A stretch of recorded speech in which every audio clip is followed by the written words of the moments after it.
Jai Hind, everybody. So, as you all know, in the previous lecture, we have discussed about the basis of classification. What was the different criterias on the basis of which the kingdom Animalia is divided. So, in the previous lecture, we have discussed about the level of organization, symmetry. We have discussed about the symmetry, and we have discussed the third criteria, that was the diploblastic and triploblastic nature, that is the germ layers. Now in this lecture we'll be studying about coelom, segmentation and notochord. So let's start with the coelom. Now coelom means a body cavity.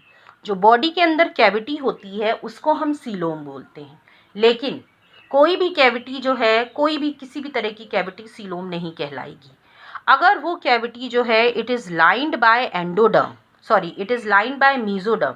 If the cavity is only lined by mesoderm then only it is known as true coelom. ठीक है, या हम कह सकते हैं तभी वो coelomate कहलाएगा एनिमल, या उसके अंदर जो कैविटी होगी वो सीलोम कहलाएगी. Okay, so let's discuss about the different phylums में क्या क्या हमको सिचुएशंस देखने को मिलती हैं. नाउ ये भी 3 टाइप्स की कैविटीज़ होती हैं. सीलोम की बात करें तो एनिमल्स को हमने 3 पार्ट में डिवाइड किया है, acoelomate, pseudocoelom and true coelom. Now acoelomate as the name suggest, इसमें क्या होगा, सीलोम जो है वो एब्सेंट होगा.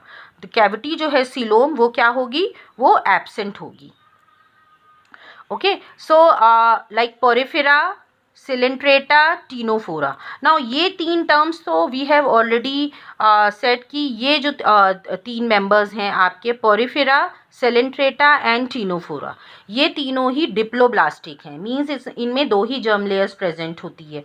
तो अगर इन तीनों में, I am talking about these 3, अगर इन तीनों में सिर्फ 2 ही लेयर्स हैं, दैट मीन्स मीजोडर्म है ही नहीं. जब मीजोडर्म नहीं है तो सीलोम होने का कोई सवाल ही नहीं पैदा होता. सो सीलोम होगी ही नहीं.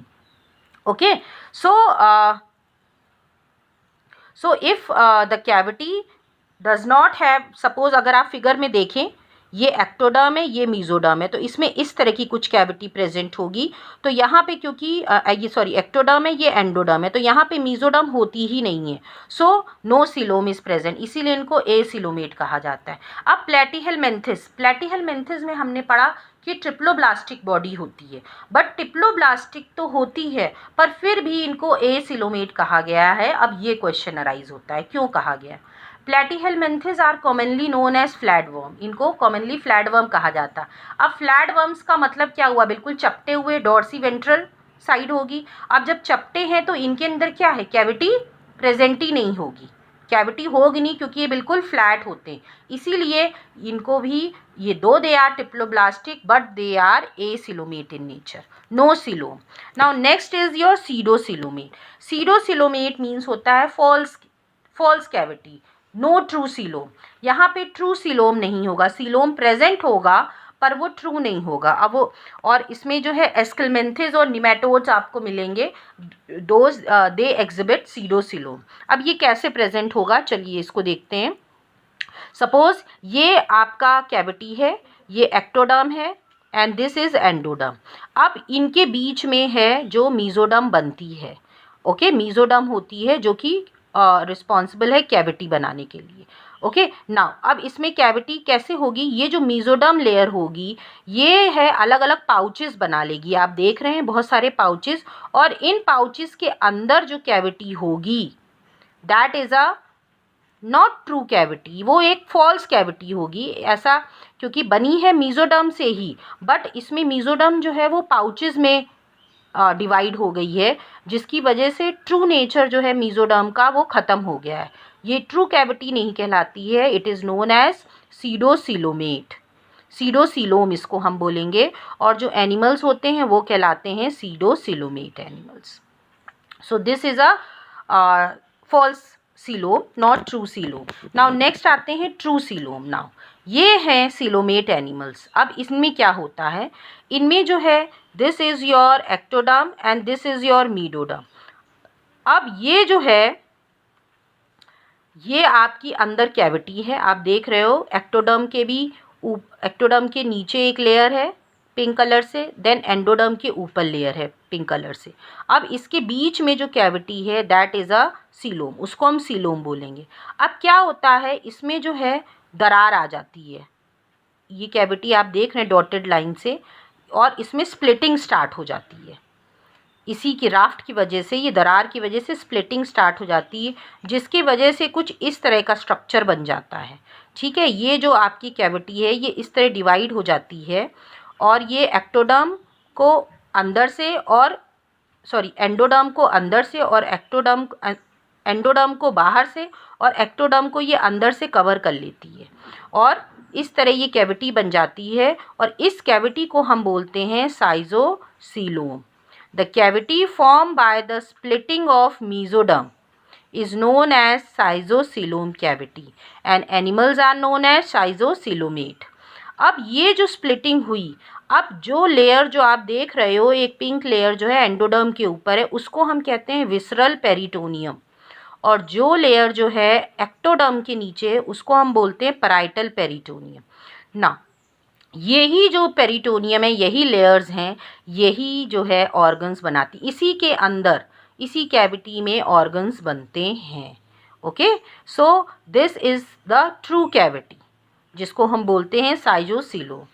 और ये कैविटी जो है आपको annelid to chordata, in all the members you will see this cavity, in all the members right starting from the annelida till chordata. Okay, so this is about the coelom. I think you have understood nicely about the coelom. Now आगे बढ़ते हैं, next 5th criteria के बारे में बात करें, metameric segmentation.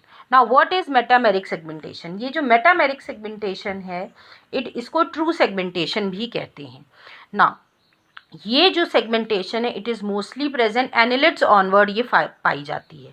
ठीक है, एनिलिड से ये स्टार्ट हो जाता है। एनिलिड्स आप सबने देखा है, अर्थवर्म अगर आप देखें तो इसमें जो है आपको दोनों एक्सटर्नली और इंटरनली दोनों तरह के सेगमेंटेशंस मिलते हैं। ओके, अर्थवर्म सबने देखा है, उनकी बॉडी सेगमेंट्स में डिवाइड होती है।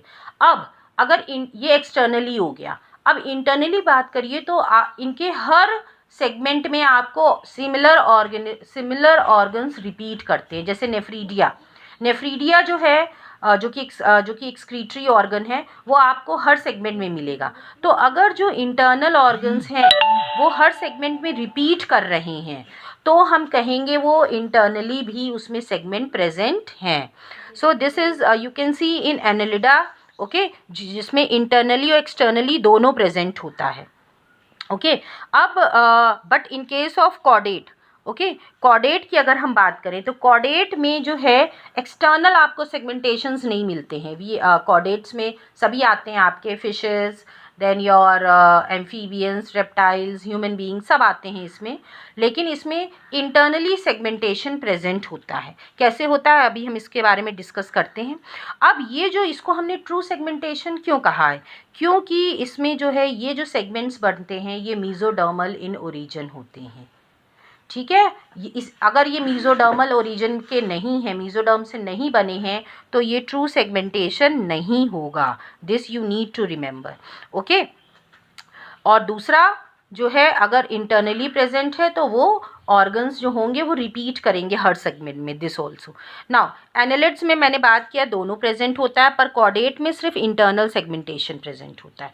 नाउ अब यहाँ पे जो मेन बात है कहने की ये है कि जो कॉर्डेट्स होंगे, ओके, कॉर्डेट्स में लाइक अगर हम बात करें कि इंटरनली जो है आपके जो वर्टिब्रल कॉलम होता है, ठीक है, अगर आप उसको देखिए तो वो भी छोटी छोटी वर्टिब्री से बना होता है। ठीक है, तो ये भी एक तरह का सेगमेंटेशन है, पर ये एक्सटर्नली नहीं विजिबल होता है, ये इंटरनली प्रेजेंट होता है। Okay, so this is about the metameric segmentation. Now moving to the last criteria, that is your notochord. Now this is very very important criteria, बहुत इंपॉर्टेंट क्राइटेरिया है ये। क्यों इम्पॉर्टेंट है? क्योंकि ये क्राइटेरिया जो है पूरे एनिमल किंगडम को, पूरे एनिमल वर्ल्ड को दो पार्ट्स में डिवाइड कर देता है, chordates and non chordates. Means जिनमें नोटोकॉर्ड्स प्रेजेंट है वो सब कॉर्डेट्स में होंगे, and the one who does not have notochord, they all will be non-chordates. Okay, so notochord is only found in chordates. Okay, सिर्फ chordates में ही present होता है. Now ये जो chordates हैं, ये जो नोटोकॉर्ड है, अब नोटोकॉर्ड होता क्या है ये हम समझते हैं. It is only found in chordate and it is a part of endoskeleton. Endoskeleton का पार्ट होता है.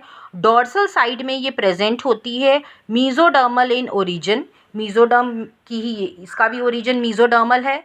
और ये रॉड शेप्ड स्ट्रक्चर होता है. बेसिकली ये सपोर्ट प्रोवाइड करता है. ऐसे समझते हैं, सपोज ये कोई ऑर्गेनिज्म है और ये आप देख रहे हैं रॉड लाइक स्ट्रक्चर है. अगर ये रॉड लाइक स्ट्रक्चर है जिसको हमने नोटोकॉर्ड कहा है, अगर ये हमारी बॉडी में इस तरह होगा तो क्या हमारी बॉडी में फ्लेक्सिबिलिटी होगी? आपने ये सोचा है? हम कहते हैं हमारी बॉडी में नोटोकॉर्ड है क्योंकि ये कॉर्डेट का कैरेक्टर है, पर वी आर फ्लेक्सिबल. हम अपनी बॉडी को कैसे भी मोड़ सकते हैं, हम कैसे भी चल सकते हैं, हाथ मोड़ सकते हैं, हम टिल्ट हो सकते हैं, खड़े हो सकते हैं, कुछ भी कर सकते हैं. तो क्या होता है, उसका रीज़न है क्योंकि ये नोटोकॉर्ड तो है, ठीक है, क्योंकि ये फीचर ही है कॉर्डेट का. कॉर्डेट्स जो होते हैं उनकी जितने भी कॉर्डेट्स होंगे उनकी पूरी लाइफ साइकिल में कभी ना कभी ये नोटोकॉर्ड प्रेजेंट होगी. कुछ कॉर्डेट्स में ये परसिस्ट करेगी बहुत लंबे समय तक, कुछ में ये रिप्लेस हो जाएगी. जैसे हम लोग जैसे बात करते हैं ये जितने भी आपके कॉर्डेट्स होते हैं, फॉर एग्जांपल ये फिशेस हुए, मैमल्स हुए, रेप्टाइल्स हुए, एम्फीबियन, इसमें जो है कॉर्डेट में इसमें जो है नोटोकॉर्ड जो है that is replaced by a vertebral column. और ये वर्टिब्रल कॉलम्स जो हैं ये रिंग लाइक स्ट्रक्चर से, छोटे छोटे स्ट्रक्चर से बने होते हैं. You must have seen skeleton में आपने देखा है जिसको हम वर्टिब्री बोलते हैं, ठीक है. और इन्हीं की वजह से हमारी बॉडी जो है फ्लेक्सिबिलिटी होती है, क्योंकि अदरवाइज़ तो हमारी बॉडी स्टिफ पड़ी रहेगी अगर हम इस नोटोकॉर्ड की बात करें. तो ये जो नोटोकॉर्ड है in case of chordate, in case of vertebrates अगर हम बात करें, क्योंकि कॉर्डेट्स में भी वर्टिब्रेट्स और इनवर्टिब्रेट्स होते हैं. तो अगर हम वर्टिब्रेट्स की बात करें तो कॉर्डेट्स में जो वर्टिब्रेट्स की बात करें तो इसमें कॉर्डेट जो है it is replaced by vertebral column. But in case of lower chordate, अगर हम लोअर कॉर्डेट्स की बात करें, ठीक है, लोअर कॉर्डेट की बात करें तो या तो हम कुछ वर्टिब्रेट्स ऐसे भी होते हैं जिनमें जो है नोटोकॉर्ड जो है एम्ब्रियोनिक कंडीशन में प्रेजेंट होती है, लाइक हम लोगों में. ओके, फिशेस हुए, एम्फीबियंस हुए, इनमें भी नोटोकॉर्ड प्रेजेंट होगी, पर ये सिर्फ एम्ब्रियोनिक कंडीशन में प्रेजेंट होगी. उसके बाद ये रिप्लेस्ड हो जाएगी किससे? वर्टिब्रल कॉलम से. पर कुछ वर्टिब्रेट्स हैं, लोअर वर्टिब्रेट्स, जिनमें ये परसिस्ट करती है फॉर अ लॉन्ग टाइम, काफ़ी समय तक रहती है, किसी में लार्वल स्टेज तक रहेगी, ठीक है, डिपेंड करता है ऑर्गेनिज्म टू ऑर्गेनिज्म. लेकिन इम्पॉर्टेंट बात यहाँ क्या है समझना कि नोटोकॉर्ड किसी ना किसी कुछ ना कुछ टाइम पीरियड के लिए प्रेजेंट होगी ज़रूर. Okay okay, in all the sub chordates, in all the chordates notochord is present in some part of life cycle. Life cycle के किसी ना किसी पार्ट में ये नोटोकॉर्ड ज़रूर प्रेजेंट हुई रही होगी, इसीलिए हमने उसको कॉर्डेट में रखा है. प्रोटोकॉर्ड्स की बात करें तो प्रोटोकॉर्ड्स में भी होती है but it is not well developed. Okay, urochordates हैं, सिफेलोकॉर्ड्स हैं, ये आपने सब ये सब आपने क्लास 9th में पढ़ा था जब हमने डाइवर्सिटी पढ़ा था. The chordate group is divided into different divisions. Okay, so this is about the notochord. So notochord जो है it is a character of chordates. In chordates it is present in any phase of the life cycle. किसी ना किसी phase में ज़रूर present होगी क्योंकि यही इसकी कैरेक्टरिस्टिक प्रॉपर्टी है कॉर्डेट की. Okay, so these are the basis of criteria. So hope you all have understood all the criteria. अब in next lectures now we will take up one by one all the phylum in detail. हम सब phylums के बारे में एक एक करके detail में पढ़ेंगे, स्टार्टिंग फ्रॉम द आपका porifera to chordate phylum. Okay, so hope you all have like this video. Thank you everybody.